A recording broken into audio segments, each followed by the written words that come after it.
Praise the lord. దేవుని ఘనమైన నామమునకు మహిమ కలుగునుగాక. వేకోజాం ప్రార్థన. రండి, హోసన్నా మినిస్ట్రీస్ నుంచి చక్కని ఆరాధన గీతం పాడుకుందాం. ప్రార్థన చేసి యాచించగానే నీ బాహుబలము చూపించినావు. ప్రార్థన చేసి యాచించగానే నీ బాహుబలము చూపించినావు. మరణపు ముల్లును విరచితివా నాకై, మరణ భయము తొలగించితివా. మరణపు ముల్లును విరచితివా నాకై, మరణ భయము తొలగించితివా. మరణ భయము తొలగించితివా. నా యేసయ్యా నా స్తుతియాగం, నా యేసయ్యా నా స్తుతియాగం. నైవేద్యములై ధూపము ఓలే నీ సన్నిధానము చేరును నిత్యము. చేతువు నాకు సహాయము వెనువెంటనే, వెనువెంటనే. నీ సన్నిధానము చేరును నిత్యము. చేతువు నాకు సహాయము వెనువెంటనే, వెనువెంటనే. నా యేసయ్యా నా స్తుతియాగం. ఇది నా వాక్యము చదువుకుందాము. కీర్తన 21:13. యెహోవా నీ బలమును బట్టి నిన్ను హెచ్చించుకొనుము. మేము గానము చేయుచు నీ పరాక్రమమును కీర్తించెదము. ప్రభునందు ప్రియ దేవుని ప్రజలారా, ప్రభు ఘనమైన నామములో మీ అందరికీ వేకోజామున వందనములు, శుభములు తెలియజేస్తూ ఉన్నాను. తండ్రి అయిన దేవుని నుండి, ప్రభు అయిన క్రీస్తు నుండి మీకు కృపయు సమాధానములు కలుగునుగాక. ఇది దావీదు రాసిన కీర్తన.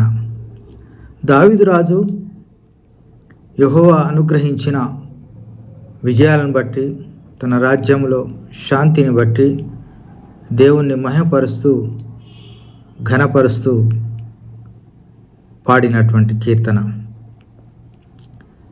దావీదు కష్టకాలంలో తన పెదవుల నుంచి వచ్చినటువంటి ప్రార్థన దేవుడు విని తనకు యుద్ధంలో సహాయం చేసి దావీదుకు గొప్ప విజయాన్ని ఇచ్చినందున దావీదు ఎంతో సంతోషిస్తూ ఈ విజయాల కారకుడైనటువంటి దేవుణ్ణే ఆయన హెచ్చిస్తూ ఆయననే కొనియాడుతూ ఈ కీర్తనంతా వ్రాశాడు.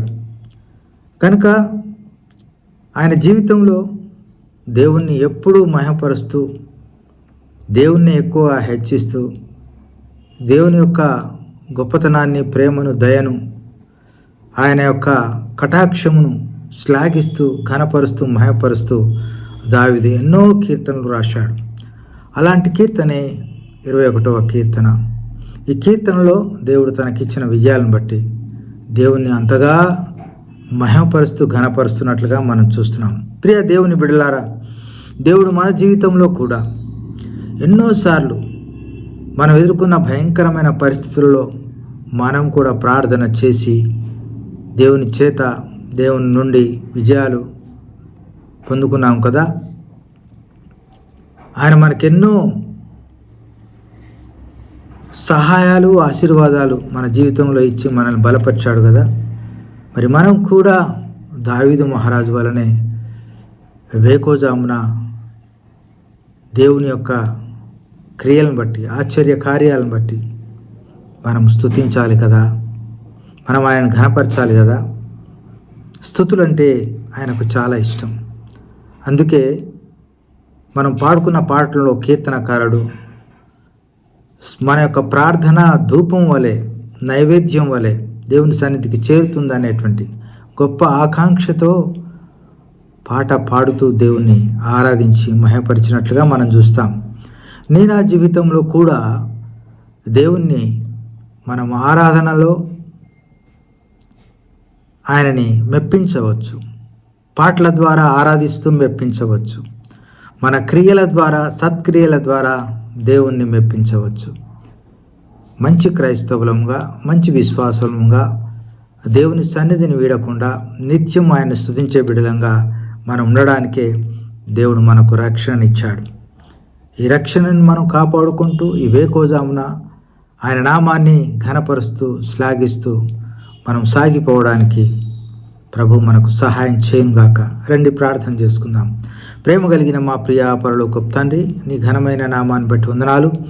నువ్వు మా జీవితంలో చేసిన ఎన్నో మేలులకై ఈ వేకోజామున నీకు స్తుతులు స్తోత్రాలు చెల్లిస్తూ ఈ దినమంతా మమ్మల్ని జ్ఞాపకం చేసుకొని మమ్మల్ని కాపాడి మా ప్రార్థనలు విని మా ఆపదల నుంచి మీరు తప్పించి మాకు కావలసిన ఆహారము సహాయములు దయచేయమని యేసయ్య అతి శ్రేష్టమైన నామమున స్తుతించి ప్రార్థించి అడిగి వేడుకొంచున్నాం తండ్రి. ఆమేన్. Praise the lord.